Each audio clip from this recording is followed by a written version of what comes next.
សួរបបងប្អូនទាំងអស់គ្នាថ្ងៃនេះខ្ញុំនឹងចេញវិធានបទតកតងនឹងជាមួយនឹងដំណាំស្វាយកែវរមៀតខុសរដូវបាទហើយសម្រាប់បងប្អូនដែលធ្វើស្វាយកែវរមៀតខុសរដូវបាទដំណាក់កាលដំបូងដែលយើងត្រូវធ្វើទី1គឺការតបតែងមេឃការដាក់ជីបំពន់ហើយអ្វីដែលយើងមិនអាចមើលរំលងបាននោះគឺការផលិតត្រួយតែម្ដងបាទធម្មតាស្វាយវាត្រូវការផលិតត្រួយដើម្បីត្រៀមនឹងចេញផ្កាដើម្បីមានសុខភាពល្អក្នុងការបញ្ចេញផ្កាតែម្ដងបាទសម្រាប់វគ្គនេះគឺខ្ញុំនិយាយត្រឹមតែការបញ្ចេញត្រួយនិងផ្កាតែប៉ុណ្ណោះវគ្គបន្តទៀតខ្ញុំនឹងធ្វើវីដេអូបង្ហាញបងប្អូនទស្សនានៃការបញ្ចេញផ្កាបាទសម្រាប់ស្វាយនេះដែរគឺខ្ញុំបានបញ្ចេញត្រួយ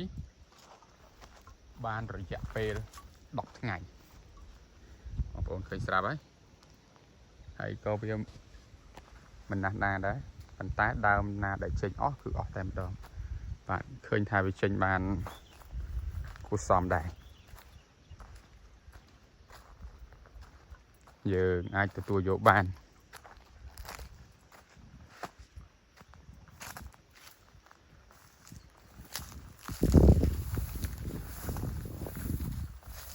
រយៈពេល10ថ្ងៃ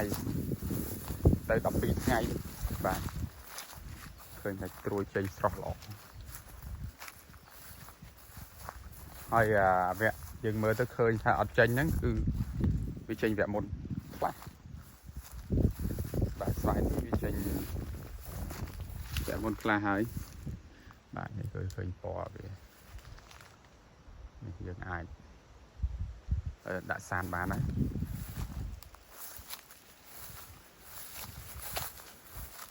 ហើយការដាក់សាននេះដែរគឺយើងត្រូវការមានសំណើមល្អប៉ុន្តែសម្រាប់ដីគឺយើងមើលជាក់ស្ដែងគឺដីនោះសើមល្អទេតែពេលដែលយើងដាក់ទៅគឺស្វាយវាស៊ីតែម្ដងបាទឃើញថា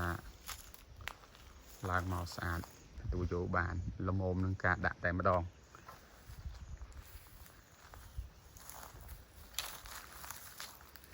បាទ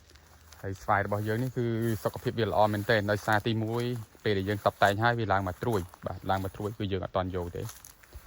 បាទដោយសារទី1ត្រួយដែលចាស់វានៅច្រើនអញ្ចឹងយើង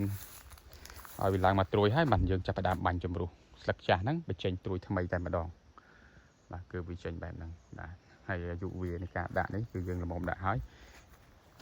ស្លឹកវាថ្លោះល្អមែនទែនហើយបងប្អូនឃើញស្រាប់ហើយហេតុអីមិនបានរបស់ខ្ញុំអត់មានតកៅស៊ីបាទទី1នៅពេលដែលយើងបាញ់ទាញបាទនៅពេលដែលយើងបាញ់ទាញបងប្អូនគឺយើងត្រូវតែការពារសត្វល្អិត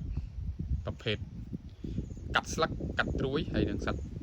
កៅរោគនឹងម្ដងហើយបន្ទាប់ពីយើងបាញ់បានរយៈពេល1សប្ដាហ៍ក្រោយមកគឺយើងអត់ចោលទេគឺយើងបាញ់ដូចគ្នាថ្នាំរោគសត្វល្អិតនិងកៅដូចគ្នាមួយជើងទៀតបាទនៅពេលដែលវាចាប់ផ្ដើមហើបយើងការពារទី1ស្មើលក៏វានៅយាយីនៅពេលដែលចេញពន្លកត្រួយមកគឺស្មើលពួកទ្រីបគឺវាចាប់ផ្ដើមបឺតបញ្ជក់អញ្ចឹងធ្វើឲ្យត្រួយចេញមកគឺកោងគឺរួញបាទនេះដំណាក់កាលនេះគឺយើងត្រូវតែបាញ់បងប្អូនឃើញទេដំណាក់កាលនេះត្រួយចេញកញ្ចំត្រួយបែបហ្នឹងលោកត្រួយបែបហ្នឹងគឺយើងបាញ់ការពារមុនតែម្ដងកុំឲ្យវាឡើងប្រភេទចេះត្រួយចេះវាអាចធ្វើឲ្យកោងឲ្យរួញហើយសត្វស្លាប់រឹងក៏វាបិទតិចហើយក៏វាកាត់តម្លាក់ចោលដែរអញ្ចឹងបងប្អូនគួរតែបាញ់មុនបន្ទាប់ពីបាញ់បញ្ចេញត្រួយហើយជំរុះហ្នឹងបញ្ចេញត្រួយថ្មីហើយវានឹងចាប់ផ្ដើមពងរយៈពេលប្រហែលជាមួយសប្តាហ៍វាចាប់ផ្ដើមពងអញ្ចឹងយើងត្រូវបាញ់ការពារវាមុនបាទវីដេអូនេះគឺមានតែប៉ុណ្្នឹងទេហើយបងប្អូនរងចាំទស្សនានៅវីដេអូក្រោយ មើលធ្វើបងប្អូនទស្សនាវគ្គដែលយើងដាក់សានហើយនឹងបាញ់ចេញផ្កាតែម្ដងបាទហើយរយៈពេលដែលបញ្ចេញផ្កាបងប្អូនដែលធ្វើការស្វ័យការមៀតហើយយើងដឹងហើយគឺរយៈពេល40ថ្ងៃទៅ45ថ្ងៃបាទអញ្ចឹងវីដេអូនេះមានតែប៉ុណ្ណឹងហើយជូនបងប្អូនទស្សនាមានតែប៉ុណ្្នឹងទេបាទសូមអរគុណសូមគោរពលា